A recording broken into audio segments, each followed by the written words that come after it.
Kata Nabi, tidak ada dunia ini yang dilaknat dalam dua hal, yaitu dalam belajar dan dalam mengajar. Selain dalam belajar dan mengajar, dunia ini penuh dengan laknat, maka tidak banyak orang berebut dalam kekuasaan. Tidak sedikit pula orang yang berebut dalam urusan masalah harta, warisan, dan lain sebagainya. Tapi jarang sekali orang yang berebut gara-gara masalah ilmu. Tidak dilaknat hanya ilmu, yaitu orang yang belajar dan orang yang mengajar. Mudah-mudahan kita masuk bagian daripada yang disabdakan oleh Nabi Muhammad SAW. Alhamdulillah, saya senang sekali hari ini kita semua bisa bertatap muka untuk mengkaji hadis-hadis Nabi SAW. Yaitu pada kesempatan kali ini kita akan membahas kitab Arba'in Nawawi yang telah ditulis oleh Al-Imam An-Nawawi, merupakan salah satu imam yang populer, ulama yang populer, ulama yang bermadhab Syafi'i, ulama yang penuh dengan keberkahan dan gigih dengan keilmuan, sampai-sampai saking beliau sangat-sangat fokus dalam keilmuan, lupa dengan pernikahan. Ini saya harap yang hadir saat ini jangan juga begitu ya. Tapi kalau memang disibukkan karena ilmu, lupa pernikahan, nggak apa-apa. Tapi kalau karena nasib, mengurung nasib atau bicara yang lain, karena sulitnya mencari jodoh akhirnya nggak nikah, ini salah. Tapi kalau memang karena fokus ilmu, karena beliau terbukti ratusan kitab dan bahkan kitab fikih yang paling populer, yang paling banyak, belum ada yang menandingi saat ini, itu adalah karya daripada karya Imam An-Nawawi, yaitu dengan kitab spektakulernya Majmu' Syarah Muhadzab, yang kurang lebih terdapat 27 jilid dari kitab yang beliau tulis itu. Saat ini kita akan membahas kitab Arba'in Nawawi. Yang mau download di Play Store atau di Google, itu PDF, banyak sekali kitab ini karena memang merupakan kitab berkah, sehingga dimanapun dikaji, dimanapun dipelajari, dimanapun diminati oleh banyak orang. Sebab kitab ini merupakan pondasi-pondasi keimanan yang mesti diketahui oleh setiap muslim pada dasarnya. Oke, kita langsung masuk tema. Nanti mungkin kita akan lebih banyak juga tanya jawab. Sebelumnya kita bil barokah, dengan keberkahan dari Allah Subhanahu wa taala. Mari sama-sama kita membaca doa subhanaka la ilma lana illa ma 'allamtana innaka antal alimul hakim. Semoga Allah memberkahi niatan kita dalam menuntut ilmu karena Allah Subhanahu wa taala. Bismillahirrahmanirrahim. Al-haditsul awwal. Hadis yang pertama. An Amiril Mu'minin Abi Hafs Umar bin Khattab radhiyallahu anhu. Qala. Nah, dari Amir Mu'minin yaitu Abi Hafs Umar bin Khattab radhiyallahu anhu, semoga Allah meridainya, beliau berkata, sami'tu Rasulullah sallallahu alaihi wasallam yaqul. Aku mendengar Rasulullah berkata.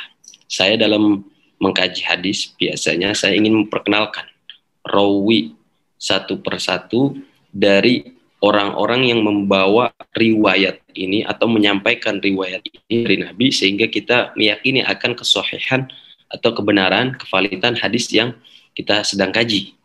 Ini perawinya adalah Sayyidina Umar bin Khattab.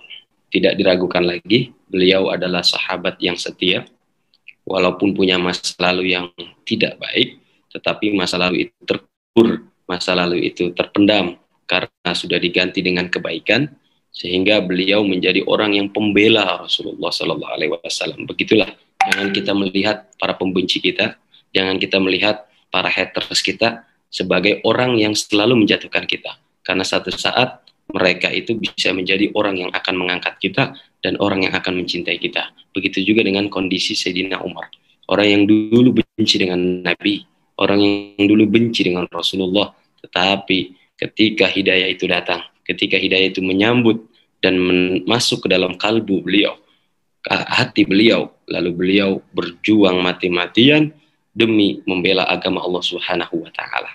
Begitulah Nabi pesankan, boleh jadi mencintailah kepada manusia atau sesama itu dengan sekedar saja. Boleh jadi dia akan menjadi orang yang kau benci satu saat.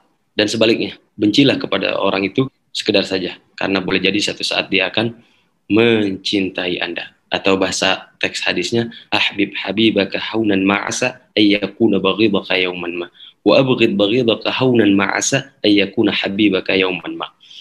Nah, Sayyidina Umar bin Khattab radhiyallahu anhu adalah khalifah kedua setelah Abu Bakar As-Siddiq, dan beliau minal ashrah al-mubasysyirin bil jannah, termasuk 10 orang yang dikabarkan akan masuk ke dalam surganya Allah Subhanahu wa taala. Setiap kita punya masa lalu, setiap kita punya kehidupan yang mungkin gelap di masa yang kurang baik sejak jahiliyah terdahulu, tapi setiap kita masih punya harapan untuk berbuat baik. Maka jangan tunda, mulai saat ini kita hapus kenangan-kenangan kita yang kurang bagus, kita hapus ya sejarah-sejarah histori kita yang kurang baik, kita ganti dengan histori kita yang lebih baik. Karena kehidupan kita semoga yang tidak baik bisa terhapus dengan yang baik, sebagaimana Allah berfirman, innal hasanat yudhibnas sayyi'at, sesungguhnya kebaikan bisa menghapus segala keburukan. Inilah Umar bin Khattab radhiyallahu anhu. Qala, beliau meriwayatkan hadis ini, sami'tu Rasulullah sallallahu alaihi wasallam, aku dengar dari Rasulullah sallallahu alaihi wasallam. Beliau langsung mendengar dari Rasulullah, karena tidak diragukan lagi beliau dengan keadilannya, dengan kewaraannya, dengan keberaniannya, dan beliau adalah sahabat Nabi. Jangankan manusia, setan pun takut kepada beliau. Setan itu kalau mendengar Sayyidina Umar dehem itu 1 kilo yang mendengar dehem beliau, atau sejauh jarak setan yang mendengar dehem beliau itu langsung kabur. Orang yang ditakuti manusia dan ditakuti oleh setan adalah Sayyidina Umar. Kalau mau punya anak ditakuti setan, ditakuti manusia, namain anak Umar. Nah, Umar namanya Umar. Sami'tu Rasulullah sallallahu alaihi wasallam. Terus setan belek nanti nggak pada datang itu. Kalau namanya Umar, karena dia ditakutin, setan aja takut, ya apalagi manusia. Dia mendengar dari Rasulullah sallallahu alaihi wasallam, yaqul, Rasulullah bersabda. Ini masuk kita ke teori hadis. Innamal a'malu binniyat. Sesungguhnya amal itu diterima karena niat. Wa innama likulli imri'in manawa. Dan sesungguhnya hanya saja setiap seseorang itu punya niat masing-masing. Ini hadis berbicara tentang masalah niat. Pentingnya niat dalam Islam itu tidak bisa disepelekan sebagaimana di dalam kajian-kajian yang lain atau kajian-kajian agama lain. Karena niat ini merupakan utama, merupakan pondasi di dalam agama Islam, sehingga segala sesuatu itu bisa sah dan segala sesuatu itu bisa diterima karena sebab kita memiliki niat yang tepat, tulus, ikhlas karena Allah Subhanahu wa taala.